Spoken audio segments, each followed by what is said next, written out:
Hello, my team is Juan Pablo and I'm Camila Vences, and we interview my grandma.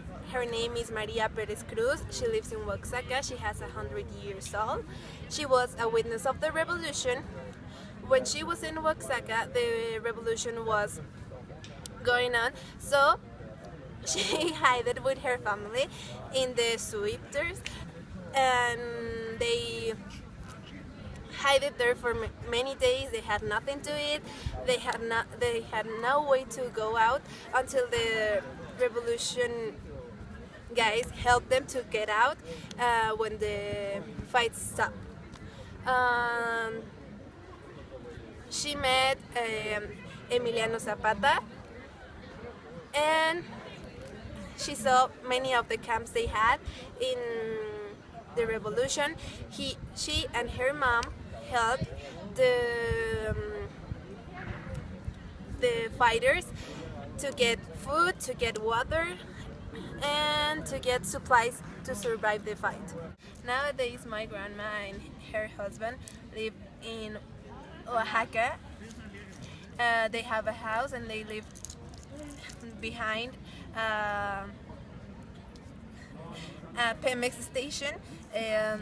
They work their camps. They have 5 children. My mom and her 4 brothers. One of them is dead nowadays. They are really proud of their participation in the revolution. They think they actually made a change, and that they really helped the Zapata army.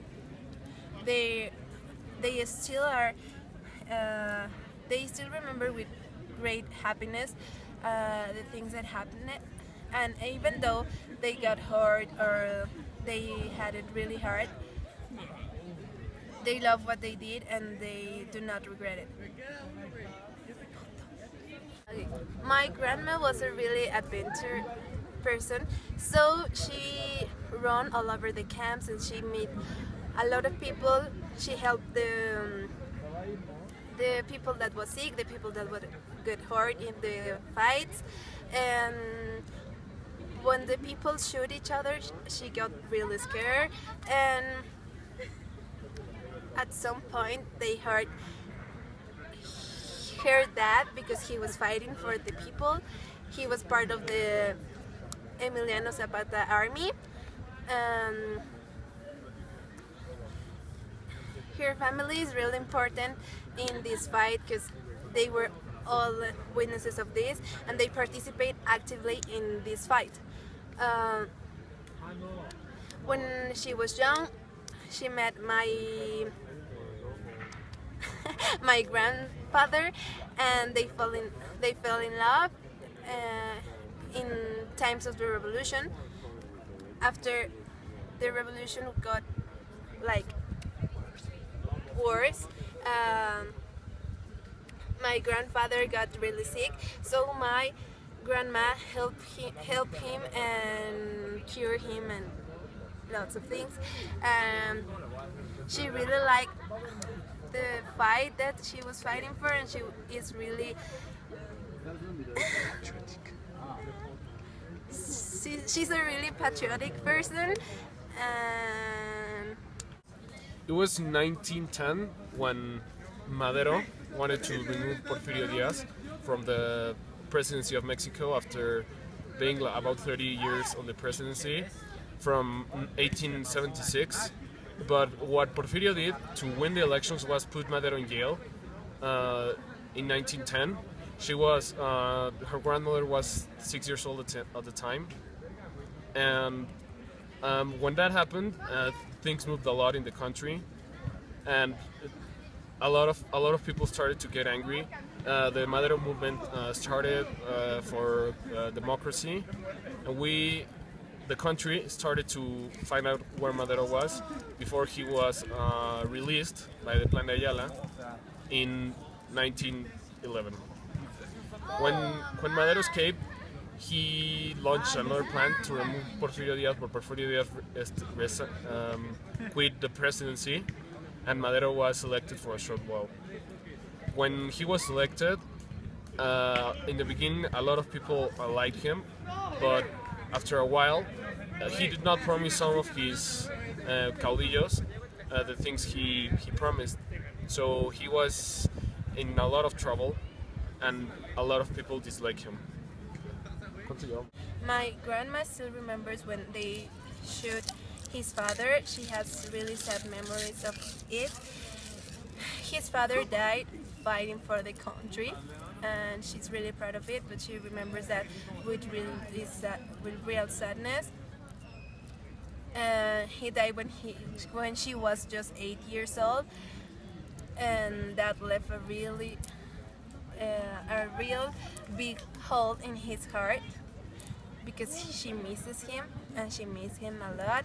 And when he died, she think that she was going to be unprotected and that all her family was going to die, but at the end they got over that and they overcome their limitations. At the end they went to a really good There is also a controversy where some people state that the revolution started with the Constitution of 1917 or with the took of the presidency of Plutarco Elias Calles in 1924. The Mexican Revolution had a lot of casualties. It is marked as the biggest war on casualties in Mexico. They went to the school, they were able to have a good education, and she's really proud of his family. Hello, my name is Juan Pablo and my team is with Camila Vences. I'm here to talk about the times where her grandmother lived. We could not interview her for the video because she lives in Oaxaca. She's a very old lady. I did not interview her myself, it was Camila, but I did the research job. We had some research on what age she lived.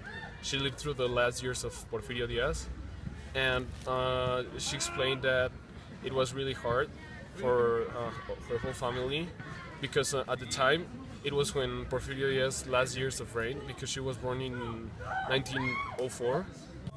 Camila's great-grandfather and great-grandmother were killed in 1910. Well, she did not know her great-grandmother. Her grandmother did not know her mother, so therefore only her father died in battle as a revolucionario for Mexico. He got shot, for what we can recall. Also, this war marked our history. Today, if it had not been for the Mexican Revolution, we would not have a democracy and a constitution. And thanks to the Mexican Revolution, there is the law of anti-re-election.